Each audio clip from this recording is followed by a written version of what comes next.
Hola a todos, ¿cómo están? Vamos a empezar con el primer video de electrolitos que forman conjunto con la unidad de electroquímica en sí. Bien, ¿qué vamos a ver en electrolitos? Lo primero que vamos a ver justamente son los electrolitos y entender qué equilibrios se desarrollan cuando tenemos soluciones con solutos electrolíticos. Si bien a los electrolitos ya los veníamos mencionando en distintas materias de la carrera, nunca entramos en el detalle exacto. Vamos a hacer una descripción termodinámica de los sistemas para entender el agilamiento de la idealidad y tratar de calcular algún potencial químico. Vamos a estudiar el coeficiente de actividad, ¿sí? Que es la herramienta que nos va a ayudar para describir estos sistemas que se alejan de la idealidad. Además, en el video siguiente vamos a empezar a ver lo que es la teoría de Weis-Hückel, que es un modelo que nos sirve para justamente calcular el coeficiente de actividad. Y por último vamos a ver un par de casos de distintos equilibrios para ver cómo es que la presencia de solutos electrolíticos afectan al mismo. Bien, empecemos. Electrolitos. ¿Qué es un electrolito? Un electrolito es una sustancia que produce iones en solución, lo que genera que la solución presente conductividad eléctrica. Los electrolitos pueden ser fuertes o débiles en función de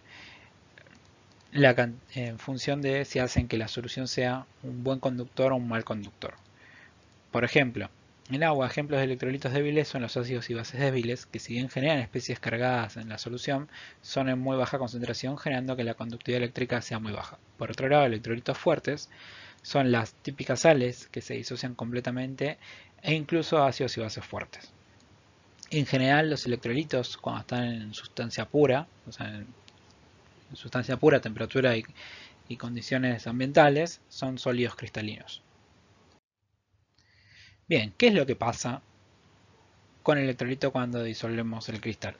El cristal parte de su estructura ordenada a una más desordenada. Los iones se separan del cristal y quedan solvatados en solución. Cada ion, negativo o positivo, se va rodeando de moléculas neutras de agua orientadas según sus propios dipolos.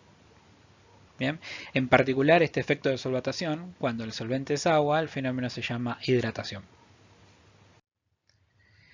Como recién mencionábamos, las fuerzas electrostáticas son las que dominan este tipo de soluciones. Estas son de largo alcance y mucho más fuertes que las que veníamos estudiando. Incluso en soluciones muy diluidas se pueden apreciar fuertes desviaciones con respecto a la idealidad. Por esto, es vital el uso de coeficientes de actividad para representar el comportamiento real de estas soluciones.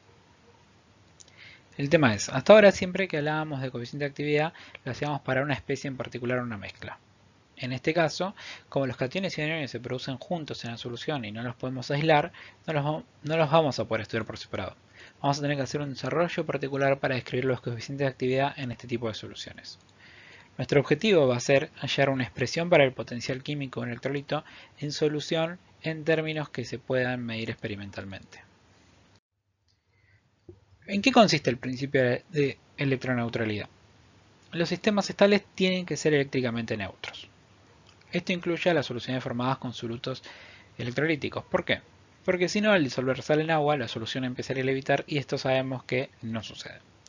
Supongamos que tenemos un electrolito fuerte, llamémoslo Ca, donde C es el catión y A es el anión, disuelto en solución se desarrollaría la siguiente disociación.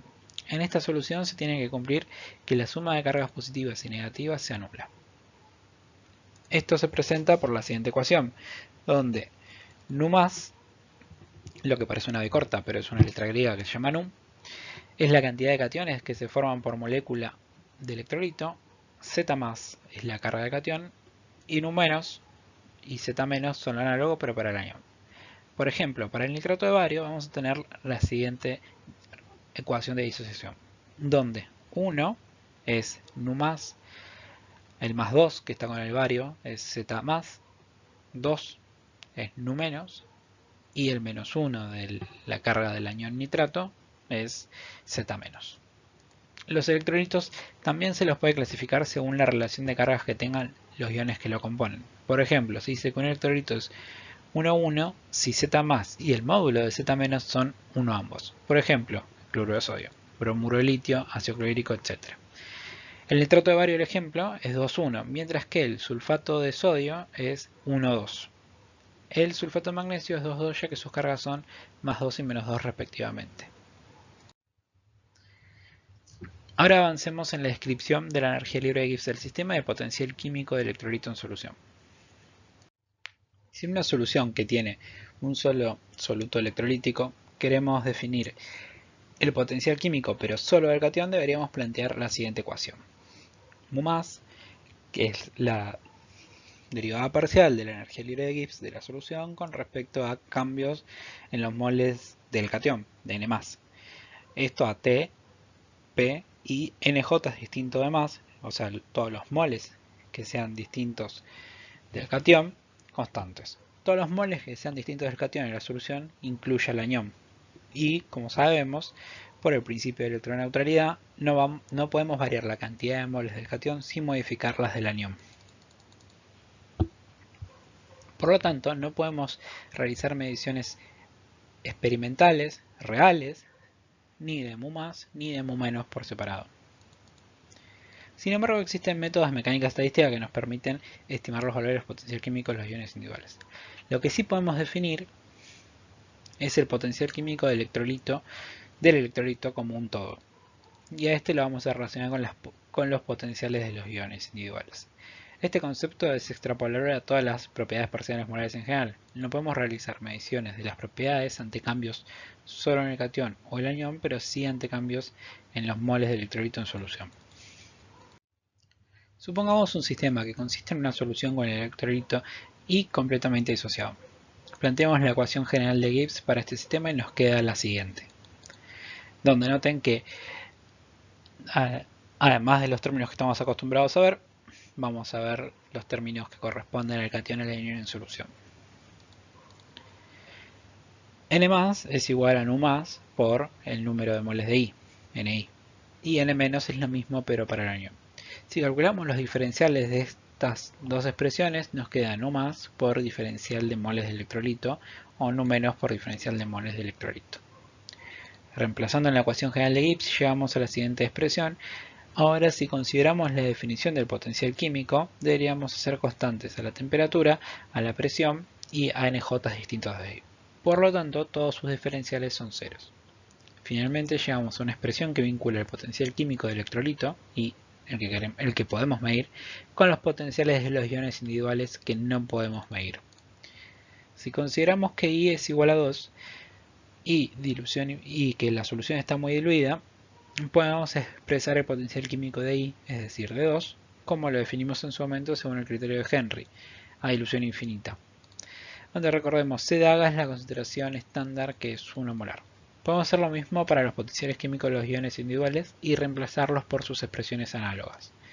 También podemos aplicar la relación obtenida antes a la condición particular de que la solución sea muy diluida, es decir, mu2 infinito es igual a nu más por mu más infinito más nu menos por mu más infinito. Resulta evidente que para calcular el potencial químico vamos a tener que calcular la actividad del electrolito. Y nos encontramos con la misma dificultad de que no podemos calcular directamente para los iones individuales. Por lo tanto, se desarrollaron parámetros iónicos medios que representan a ambas especies cargadas. Si diferenciamos el potencial químico del electrolito, llegamos a la siguiente expresión, que también la podemos expresar en función de los diferenciales de la actividad. De esta manera. Noten que RT está en todos los términos, así que se pueden simplificar. Además, noten que sacamos los C DAGA de la ecuación para evitar que las DAGAs y los más se confundan, pero es importante que recuerden que el término que queda dentro del logaritmo tiene que ser adimensional. Si operamos matemáticamente, varios pasos, se llega a una expresión de la actividad del electrolito que depende de la actividad del catión y del anión. Las actividades de las especies cargadas son dependientes entre sí y no se pueden calcular individualmente. Por esto se definieron los parámetros iónicos medios. Llamaremos el primero. El primero que vemos es la actividad iónica media, que se define según la siguiente expresión. A más elevado a la nu más por a menos elevado a la nu menos. Todo esto elevado a la 1 sobre nu, donde nu es igual a la sumatoria de los nu sub i. Nu significaría todos los moles todos los iones que se liberan en la solución por cada molécula de electrolito disuelta. Además nos queda que la actividad del electrolito es igual a este parámetro iónico medio, la actividad iónica media A más menos elevado a la nu. Retomemos la ecuación del diferencial del potencial químico y multipliquémosla por la molaridad de electrolito en solución, es decir, M. Definimos M más como M por nu más y M menos como M por nu menos. Además definimos M más menos de manera análoga a A más menos, es decir, la molaridad iónica media es igual a M más elevado a la nu más por M menos elevado a la nu menos y todo eso elevado a la 1 sobre nu. Notemos que de M más menos se puede desprender nu más menos y vemos que se forma de la misma manera que M más menos y A más menos. Y vemos que se puede calcular fácilmente M más menos, ya que nu más menos son simplemente la relación de nu más menos, de nu más y nu menos del electrolito. También definimos A más como M más por gamma más y A menos como M menos por gamma menos. Es decir, M más, que es la concentración de los cationes en solución, por gamma más, que sería la desviación de la idealidad de estos cationes.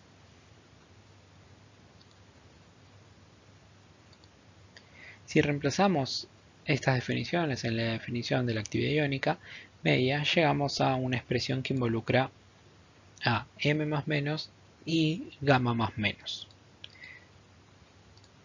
donde gamma más menos es el coeficiente de actividad iónico medio. Si analizamos las ecuaciones para determinar grados, necesitamos conocer A más menos y para A más menos necesitamos M más menos, que es fácilmente determinable, y gamma más menos, que no lo es. Gamma más menos, como los otros coeficientes de actividad que estudiamos, va a representar cuánto es el desvío con respecto a la idealidad. Para calcularlo vamos a necesitar información experimental o modelos que nos los permitan estimar. Vamos a entrar más en detalle en este coeficiente de actividad iónico medio. Antes de profundizar más, veamos algunos datos experimentales. Se ve en pantalla un gráfico de gamma más menos para distintos electrolitos fuertes a distintas concentraciones. Todos los datos corresponden a soluciones a 25 grados centígrados y una atmósfera. Incluso para soluciones muy diluidas, el coeficiente de actividad iónico medio es distinto a 1. Los casos que más se acercan a la idealidad son ácido clorhídrico y bromuro de litio, que tienen para una concentración de 0,001 molar a un gamma más menos de 0,965. Pensemos qué tan distintos son estos resultados comparados con coeficientes de actividad de un soluto no electrolítico. Por ejemplo, para el propanol se presentan datos para concentraciones desde 0,001 a 0,1. Soluciones de propanol de estas concentraciones apenas se desvían de la idealidad en comparación con las electrolíticas del gráfico. ¿Qué pasa a concentraciones mayores? A concentraciones mayores a 1, el coeficiente de actividad iónico medio puede tomar valores muy altos o muy bajos, como vemos en la tabla que aparece. La principal diferencia entre el comportamiento de soluciones electrolíticas y no electrolíticas es la presencia de fuerzas interiónicas de largo alcance en solución. ¿Cómo podemos determinar el coeficiente de actividad iónica media? Una manera de realizarlo es a través de las propiedades colectivas. Vamos a ver cómo relacionar el descenso crioscópico con el coeficiente de actividad iónico medio. En su momento vimos que el potencial químico del solvente y del soluto, consideraremos al electrolito un soluto no volátil, en una solución real siguen las siguientes expresiones, de las cuales obviaremos las CDH, pero deberían estar. Podemos diferenciar ambas expresiones y relacionarlas a través de la ecuación de Gibbs-Duhem. Sustituyendo las primeras dos expresiones en la tercera, llegamos a la siguiente expresión que vincula el diferencial del logaritmo natural de la actividad en el solvente con el diferencial del logaritmo natural de la actividad del soluto. Si además recordamos que la molaridad de la solución es los moles de soluto por kilo de solvente, podemos dejar la expresión en función de la molaridad de la solución y la masa relativa del solvente. Cuando estudiamos propiedades coligativas, vimos que el descenso crioscópico para una solución real sigue la siguiente ecuación. Nosotros ahora queremos relacionar el descenso crioscópico pero con la actividad del electrolito. Como ya encontramos una ecuación que vincula la actividad del electrolito con la actividad del solvente, vamos a combinarlas. Primero diferenciamos la ecuación del descenso crioscópico y luego sustituimos la ecuación que obtuvimos antes en esta de ahora. Si recordamos que θc es T0, o sea, la temperatura de fusión del solvente puro menos la temperatura de fusión de la solución, y diferenciamos, podemos reemplazar menos diferencial de T por diferencial de θ. Además, incluimos en esta ecuación la constante crioscópica, vamos a llegar a la siguiente expresión. Teniendo en cuenta que θ es una diferencia de temperaturas y T0 una temperatura absoluta en Kelvin, podemos suponer que el cociente de estos dos es mucho menor que 1. Y la ecuación nos queda de esta manera. Pero todavía no nos queda directamente relacionada con el coeficiente de actividad iónico medio. Sabemos que la actividad de electrolito es A más menos elevado al y que además A más menos es M más menos por gamma más menos. Si separamos los distintos correspondientes a M más menos en Nu más menos por M, llegamos a esta expresión. Si aplicamos logaritmos y diferenciamos, llegamos a otra expresión del logaritmo natural de la actividad del electrolito que podemos igualar con la que obtuvimos en la diapositiva anterior. Si consideramos solución ideal, llegamos a la expresión que vimos en coligativas para una solución ideal. ¿Correcto? Esta ecuación no nos servía para interpretar el comportamiento real de la solución. Para eso en su momento definimos el coeficiente osmótico como 1 menos j. Si la diferenciamos obtenemos la siguiente ecuación. Esta la podemos igualar con la que obtuvimos recién, pero sin considerar el comportamiento ideal. Y tenemos una ecuación que nos vincula gamma más menos con j y m. La integraremos entre m igual 0, donde j es igual a 0, porque ese es comportamiento ideal, y gamma más menos es 1. Y m igual a m, donde gamma más menos y j son los valores que corresponden a la solución real. La ecuación que obtuvimos se resuelve gráficamente. Notemos que esta ecuación vincula gamma más menos con información experimental de θ y m. Con estos datos calculamos j para que se pueda obtener gamma más menos. Para tener en cuenta en este desarrollo, consideramos que el delta H de fusión es constante con la temperatura y que θ es mucho menor que la temperatura de fusión normal. Para trabajos de precisión se utilizan ecuaciones más elaboradas que no están restringidas por esta suposición. Además, como el coeficiente osmótico lo podemos definir para cualquier propiedad coligativa, este mismo desarrollo también se puede realizar para cualquiera de ellas. Cualquier coeficiente de actividad lo podemos obtener desde información experimental, que nos permita comparar el comportamiento real de un sistema contra su comportamiento ideal. En particular, para sistemas de electrolitos, la medición de las propiedades coligativas nos permite calcular el coeficiente de actividad iónico medio, como recién explicamos. Además, también se pueden utilizar métodos electroquímicos. Cualquier celda galvánica involucra una determinada fuerza electromotriz. Esta depende de las características del sistema que forma la celda. En función de medir esta tensión se puede determinar gamma más menos. Esto lo desarrollaremos en el transcurso de la materia en los próximos videos. Además, cuando no disponemos de información experimental, existen modelos o correlaciones empíricas que nos permiten estimar los coeficientes de actividad para estas soluciones. No van LAR, no van Gurles, sino otros. Como siempre, tendremos que prestar especial atención sobre qué modelo aplica para cada sistema y sus limitaciones. Nosotros en el video siguiente vamos a estudiar la teoría de Weis-Hückel y desarrollar las ecuaciones que nos permitirán estudiar el coeficiente de actividad iónico medio.